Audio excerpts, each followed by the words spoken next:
Assalamualaikum warahmatullahi wabarakatuh. Sugeng enjang bocah-bocah. Piye kabare dina iki? Apik. Alhamdulillah. Muga-muga bocah-bocah kabeh diparingi seger kewarasan nggih. Amin.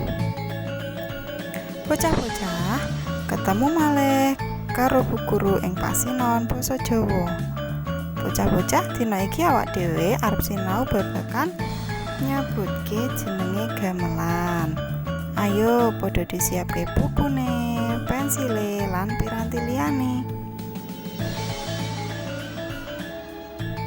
Disimak nggih. Apa to kuwi gamelan? Gamelan iku alat kesenian tradisional Jawa. Gamelan iku tinggalan budaya leluhur kang ora ana sing diduweni dening masyarakat Jawa. Gamelan iku ana sing gawe saka kayu, wesi, kuningan, lan kulit kewan. Carane ngunekake ana sing disebul, dituthuk, digesek, dikeplak, lan ditabuk nganggo tangan. Gamelan iku seperangkat piranti instrumen utawa alat musik. Pigunane kanggo ngiringi tembang utawa ngiringi tari.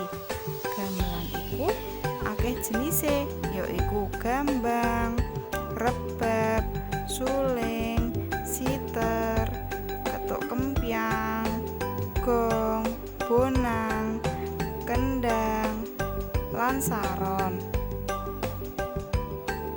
Sakniki jeneng gamelan apa wae kuwi mau? Nomor 1 kendang. Nah, kendang gambare kados ngeten nggih. Kendang digawe saka kayu lan lulang. Lulang kuwi kulite kewan. Sisih kiwa lan tengene dibolongi lan ditutup nganggo kulit. Cara ngunekake dikebuk nganggo tangan. Yen ditabuh suarane deng dung deng. Sing nomor 2 bonang. Nah, saged dipersani gambare bonang. Bonang digawe saka logam. Wujude mblenduk dhuwur diarani pencon. Cacahe pencon ana 10 utawa 14.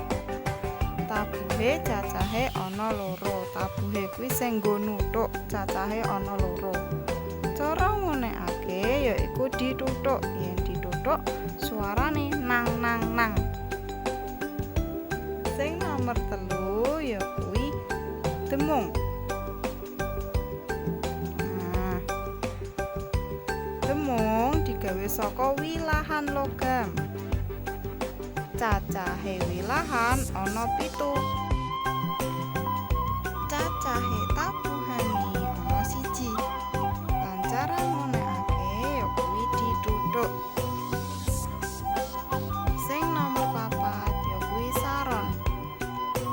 Nah, saron digawe saka wilahan logam. Cacahe wilahane ana 7. Cacahe tabuhane ana 1. Cara ngunekake ya kuwi dituthuk.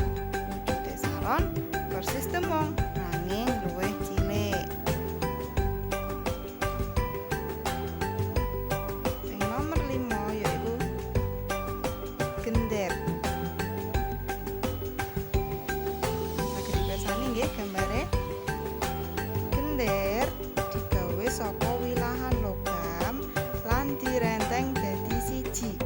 Cacahe wilahane ana 14. Ing ngisore wilahan diwenehi bumbung. Tabuhe cacahe ana 2. Cara ngunekake ya kuwi dituthuk. Yang nomor 6 kenong. Nah, kenong digawe saka wesi utawa kuningan. Wujude kaya bonang nanging luwih gedhe. Cacahe pancon ana 5 utawa 6. Lan tabuhe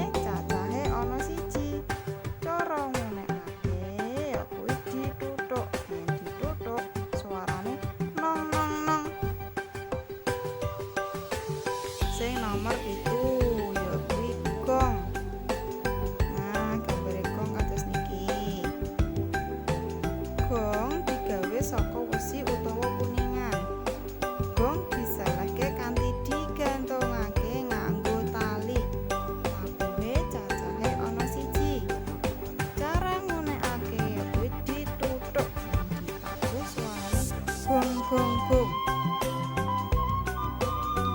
Nomor 8 ana siter. Nah, gambare kados gitar. Siter digawe saka kayu lan senar.